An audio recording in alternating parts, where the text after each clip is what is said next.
Hey everybody, Learn Defense Industries. Thanks for watching.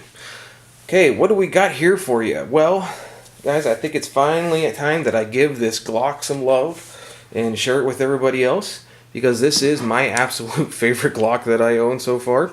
This is my Glock 33, and yes, it has been safety checked. Okay, this is the 357 SIG version of the Glock 26/27, and it is the exact same as the Glock 27 with a different barrel. Okay, if you guys don't know, 40 caliber and 357 SIG have the same parent cartridge, which is the 10mm, and the only difference is the 357 SIG is necked down to a 9mm bullet or a 3.55 diameter bullet, where the 40 caliber is a straight case. It's literally a 10mm just chopped. Okay, so why do I love this gun so much? Because it's just so much fun to shoot, and it is a hard-hitting little guy, and it is a penetrator. I carry this gun on me probably more than any other firearm. I use this as my backup gun, and at work, so I am constantly carrying at least this gun with me, as well. And it comes with standard 9-round magazines, and I have put pinky extenders on them because the 357 SIG, if you don't have a full grip on it, is an extremely hard gun to manage the recoil on. So this is how I carry them standardly. Well, not standardly. This is how I carry pretty much every day, with one inserted in and another one in my pocket, as a backup gun. Now, my thought process on backup guns is it's mostly for law enforcement purposes, but there are some few incidences where civilians can do it too. And if you're gonna rock a backup gun, I highly recommend this one. It is an extremely hard hitting. It's accurate. All you got, as long as you do your part, it will do it. This 357 SIG is a great projectile and does not get enough love.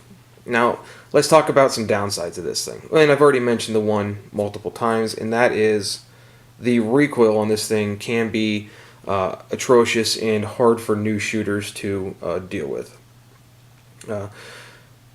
It has a lot of blast to it, so especially with the short barrel, there's a lot of excess powder when you exit the barrel, which leads to muzzle flash. So when you're working close quarters into your rock and lock position, you're gonna feel that blast in your face when you shoot this thing. Okay. Another downside to it is this is a Glock 31 magazine.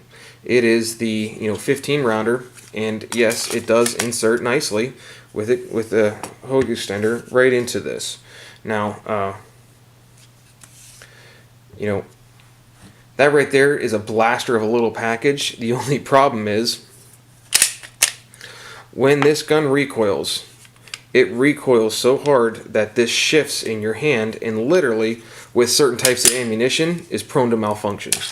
You don't really see that in like the Glock 26 or the Glock 27 as much, but this Glock 33 is absolutely awful with recoiling and causing malfunctions in this. I used to carry the standard gold dots, and every time I'd use this to qualify or to shoot or carry, it would just be a tap rack fest. I have never had a malfunction in these two magazines. Never, not once.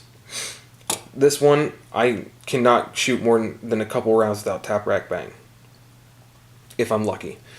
So, pretty much, I have tossed this thing off to the side, and maybe someday when I get a Glock 31 or a 32, I will, maybe start bringing that with me again. But as of right now, I don't bother because, 18 plus 1, so 19 rounds of 357 SIG, if in a backup capacity, is absolutely more than I'm ever going to need in real life. So, guys, this is a solid gun. It has a set of Meprolite 3-dot sights on it.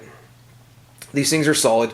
And I have been carrying these things for 5 years now. The Meprolites are still pretty decently bright. You can still easily pick them up at night. Guys, most of the time I carry this one, it's usually on my ankle.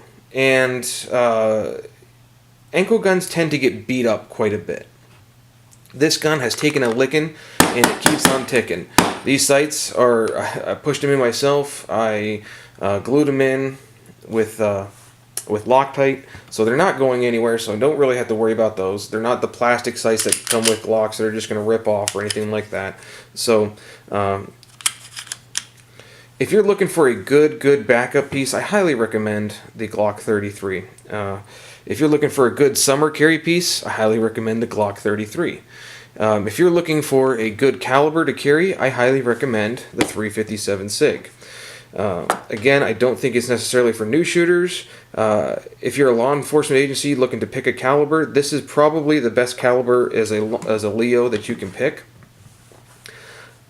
Simply for penetration purposes, this has, it penetrates the exact same in ballistics gel as 9mm does, but it penetrates 10 times better through barriers than 9mm does.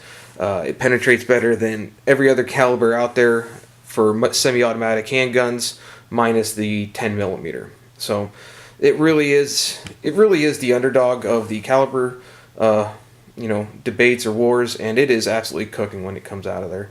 So you guys, we see a lot from. I'm going to show you a lot from this firearm, and when we shoot some calibers through it, like when I shot the standard gold dots through it, and they failed to expand because the velocity was too low. I caught so much flack for that, but that's okay. I was told that I was misusing it, but I'm pretty sure it says 357 right there, and this is the only bullet that fits in that chamber. So the core bonds have done pretty good for me, and that's what we got right there. And we got some Underwood testing we're going to throw in it here shortly. But guys, love this gun. Hope you guys go out there and can enjoy this gun as much as I do. This is Leroy Learn with Learn Defense Industries. Thanks for watching. Hope you learned something new today.